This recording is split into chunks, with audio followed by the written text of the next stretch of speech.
Hello সবাইকে। তো তোমরা তো সবাই জানো কিছুদিন পরেই আছে বাঙালির নববর্ষ। তাই আমি কিছুদিন আগে চলে গিয়েছিলাম বাজার কলকাতায় কিছু জিনিস কেনাকাটার জন্য। তো সেখান থেকে আমি কিছু কিছু জিনিস কিনে নিয়ে এসেছি। তো সেগুলো তোমাদের সাথে শেয়ার করার জন্য আমি বসে পড়েছি। তো আমি কিন্তু এখানে আমার আর আমার মেয়ের জন্যই কেনাকাটা করেছি। তো প্রথমে চলো দেখাই আমার মেয়ের জন্য কী কী নিয়েছি। তো ফার্স্টেই দেখাই তোমাদেরকে এই টি শার্টটি ইয়েলো রঙের মধ্যে আছে। আর কাপড়টা এত সুন্দর কাপড়, খুবই সুন্দর, মানে বাচ্চা পরে আরাম পাবে। আর চলো তোমাদেরকে দেখিয়ে দিই প্রাইসটা হচ্ছে এটা।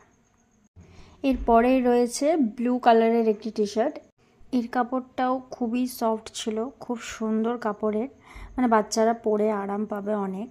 তো এটার প্রাইসটাও আছে মাত্র 199 টাকা। এরপরে রয়েছে এই পিচ কালারের খুবই মিষ্টি কালারের একটি টি শার্ট। এটার কাপড়ও খুব সুন্দর, প্রত্যেকটা টি শার্টেরই কাপড় খুবই সুন্দর। আর এটার প্রাইস আছে মাত্র 99 টাকা। তারপর রয়েছে সবার পছন্দের পিঙ্ক কালার, বেবি পিঙ্ক কালারের একটি টি শার্ট। বাচ্চাদেরকে পরলে সব বাচ্চাদেরই ভালো লাগবে। আর এটারও কাপড় তো কোনো কথাই হবে না, খুবই সুন্দর কাপড়। এটারও প্রাইস মাত্র 99 টাকা। এরপর নিয়েছি ওর জন্য এই প্যান্টটা। এখানে দেখো একটা মিকি মাউসের ছবি দেওয়া আছে, খুব মিষ্টি লাগছে দেখতে। আর কাপড়টা খুবই সুন্দর ছিল। এটার প্রাইস ছিল মাত্র 149 টাকা। তারপর এখানে আরেকটা প্যান্ট নিয়েছি পিঙ্ক কালারের, আর এটা ট্যাগটা না ছিঁড়ে দিয়েছে। চলো এবার দেখাই আমার কুর্তি। প্রথমে দেখাই এই কুর্তিটা আমার খুবই সুন্দর লেগেছে। মানে কাপড়টা এত সুন্দর, খুবই সুন্দর কাপড়। এত গরমের মধ্যে এই কাপড় মানে পরলে খুবই আরাম লাগবে, খুবই সুন্দর কাপড়। এটার প্রাইস মাত্র 299 টাকা।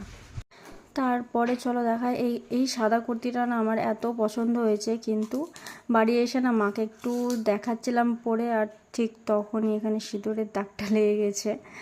কোনো ব্যাপার না, এটা আমি পরে ওয়াশ করে উঠিয়ে নেব।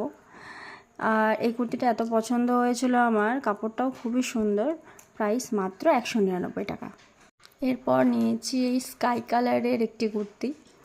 কাপড়গুলো সবগুলোরই খুবই সুন্দর, এত সফট কাপড়, মানে এই গরমের মধ্যে এই কাপড়ের কুর্তি পরলে একদম আরাম লাগবে, খুবই সুন্দর।